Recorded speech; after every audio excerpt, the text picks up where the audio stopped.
আমি আপনাদের কিছু প্রশ্নের উত্তর দিব। সবাই আমাকে মানে স্কুলে হচ্ছে ওরা বাচ্চারা হচ্ছে ৫ বছর থেকে স্কুল পায়। এখানে প্রশ্ন হচ্ছে অনেকেই করেন আমাকে যে আমরা কোন এয়ারলাইন্সে এসেছি। তো অনেকে আবার বলেন এয়ারলাইন্সের ফোন নাম্বার দিতে। আসলে এয়ারলাইন্স আসসালামু আলাইকুম সবাইকে। সবাই কেমন আছেন? আশা করছি সবাই ভালো আছেন। আলহামদুলিল্লাহ আমরাও ভালো আছি।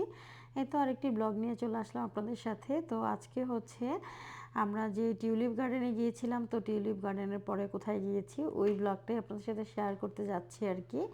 আর সাথে থাকছে হচ্ছে আপনাদের সাথে কিছু আপনাদের কমেন্টসের অ্যান্সার দিব আজকে ইনশাল্লাহ। আর আমরা হচ্ছে প্রথমেই বলে নিই আমরা কোথায় যাচ্ছি। আমরা হচ্ছে হ্যারিসন টিউলিপ ফেস্টিভ্যাল থেকে আমরা হ্যারিসন হট স্প্রিং একটা জায়গা আছে ওই জায়গাটা দেখতে যাচ্ছি। হ্যারিসন হট স্প্রিং নামে একটা হোটেলও আছে, মানে রিসোর্ট আছে একটা অনেক সুন্দর। আর ওই জায়গাটা অনেক সুন্দর। এই যে আমরা যাচ্ছি এখন ওইখানে, তো আপনারা অবশ্যই দেখতে পাবেন। আর এখানে রাস্তাগুলো দেখতে পাচ্ছেন, মানে আশেপাশে এত সুন্দর দেখতে, মানে মনে হয় সারাক্ষণ ভিডিওই করি। আর মাশাল্লাহ ওই দিনটা তো অনেক সুন্দর একটা দিন ছিল।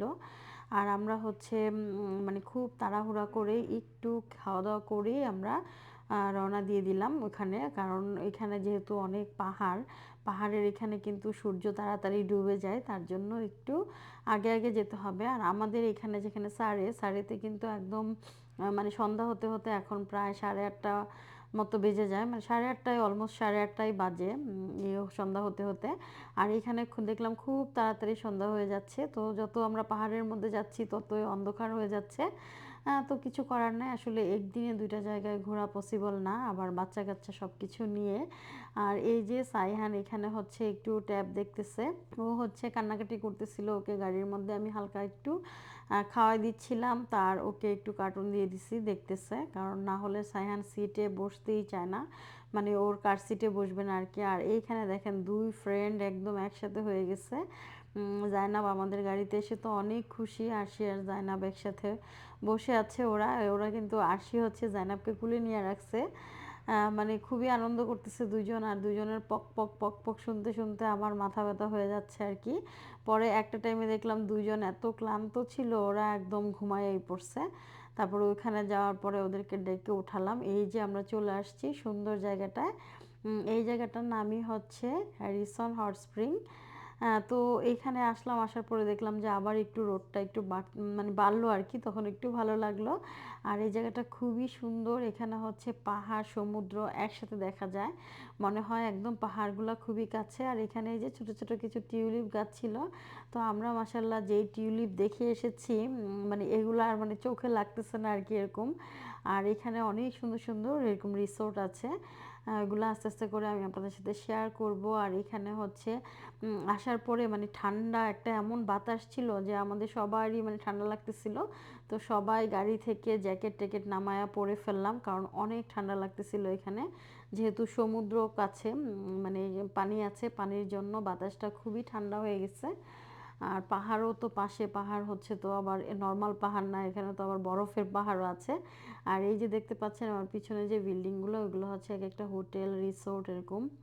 মানে এগুলো দেখে মনে হচ্ছিল যে এখানে মানে আজকে আর বাসায় না যাই, এখানে একটু থেকে যাই।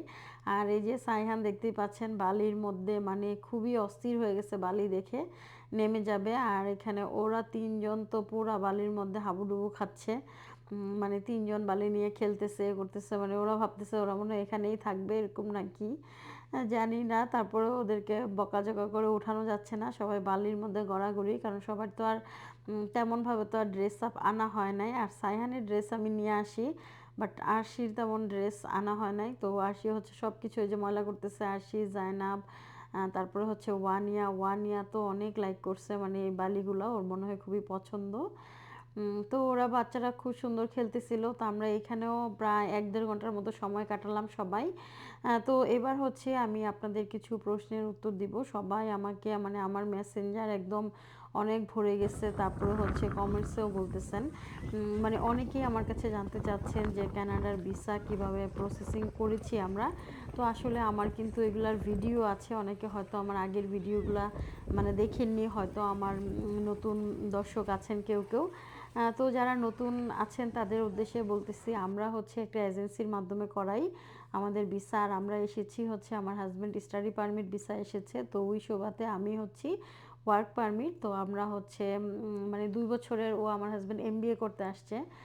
তার জন্য আমাদের হচ্ছে মানে ভিসার মেয়াদও 2 বছর। অনেকে আমার কাছে জানতে চান যে আমি যে ওয়ার্ক পারমিট, আমার ওয়ার্ক পারমিটের মেয়াদ কতদিন? তো আমার ওয়ার্ক পারমিটের মেয়াদ হচ্ছে 2 বছর। আর এই আর কি। আর হচ্ছে ভিসা প্রসেসিং, অনেকে জিজ্ঞেস করেন যে আমরা ভিসা প্রসেসিং করতে পারবো কিনা। আসলে আমরা তো ভিসার প্রসেসিংয়ের কাজ করি না, ওইটা হচ্ছে ওয়েবসাইট আছে, আপনারা নিজেরাও করতে পারবেন। কারোর হাতে যদি সময় থাকে তারা অবশ্যই নিজেরা করতে পারবেন। আর আমরা হচ্ছে এজেন্সির মাধ্যমে করানোর কারণ হচ্ছে আমার হাজব্যান্ড মানে অফিস টফিস সব কিছু মিলে ও হচ্ছে একা করতে পারবে না, তার জন্য এজেন্সিকে দিয়ে করায় আর কি। তো এই হচ্ছে ব্যাপার, এটা গেল। তারপরে অনেকেই জানতে চান বাচ্চাদের স্কুল নিয়ে। হ্যাঁ, এটা একটা ইম্পর্ট্যান্ট কোশ্চেন যে স্কুল নিয়ে জানাটা, কারণ যাদের বাচ্চারা স্কুলে মানে এরকম 5-6 বছরের বাচ্চা, তাদেরকে অবশ্যই জেনে আসতে হবে স্কুলে ভর্তি হওয়ার জন্য কী কী লাগবে না লাগবে। তো আমার মেয়ে যেহেতু স্কুলে যাবে, তো বাংলাদেশে একটা স্কুলে পড়তো। তারপর ওইখান থেকে হচ্ছে আমরা ওই স্কুলের যত ডকুমেন্ট আছে মানে সব কিছুই নিয়ে আসছিলাম। যেমন রিপোর্ট কার্ডটা লাগে, তারপরে হচ্ছে ওই স্কুল থেকে কিছু কাগজপত্র, যেমন টিসি নেওয়াটা, এটা মানে এইগুলাই এরকম করে একটা কাগজ লাগে। ওইটা আপনারা যখন অনলাইনে যখন ফর্ম ফিল আপ করবেন তখনই ওইটা ওখানে লেখা থাকবে। আর হচ্ছে বার্থ সার্টিফিকেট তো মাস্ট লাগবেই। আর এই হচ্ছে ব্যাপার। আর স্কুলে হচ্ছে ওরা বাচ্চারা হচ্ছে 5 বছর থেকে স্কুল পায় এখানে, গভর্নমেন্ট স্কুল। 5+ বাচ্চারা স্কুল পায় আর কি। তো আমার মেয়ে হচ্ছে এসে মানে এর সাথে সাথে স্কুল পাইছে। আর ওদের এখানে কিন্তু সেশন শুরু হয় হচ্ছে সেপ্টেম্বর থেকে। তো আপনি যে এরিয়ায় থাকেন ওই এরিয়ায় যদি স্কুল খালি থাকে তাহলে অবশ্যই দিয়ে দিবে। আর হচ্ছে আরেকটা প্রশ্ন হচ্ছে অনেকেই করেন আমাকে যে আমরা কোন এয়ারলাইন্সে এসেছি। আমরা এসেছি হচ্ছে এয়ার কানাডা। এয়ার কানাডা হচ্ছে বাংলাদেশ থেকে ডিরেক্ট ফ্লাইট না, এটা হচ্ছে আমরা জাপানে আমাদের ট্রানজিট থাকে। তো আমরা জাপান পর্যন্ত বাংলাদেশ বিমানে আসি, তারপরে হচ্ছে এয়ার কানাডা করে আমরা আসি। তো অনেকে আবার বলেন এয়ারলাইন্সের ফোন নাম্বার দিতে। আসলে এয়ারলাইন্সের ফোন নাম্বার দেওয়ার কিছু নাই, এয়ারলাইন্সের ফোন নাম্বার তো আমার কাছে নাইও, থাকলে অবশ্যই দিতাম। তবে আপনি ওয়েবসাইটে এয়ারলাইন্সের ফোন নাম্বার পেয়ে যাবেন। তবে আপনি বিভিন্ন এজেন্সির মাধ্যমে টিকিট কাটতে পারেন, তাহলে সবচেয়ে ভালো হবে।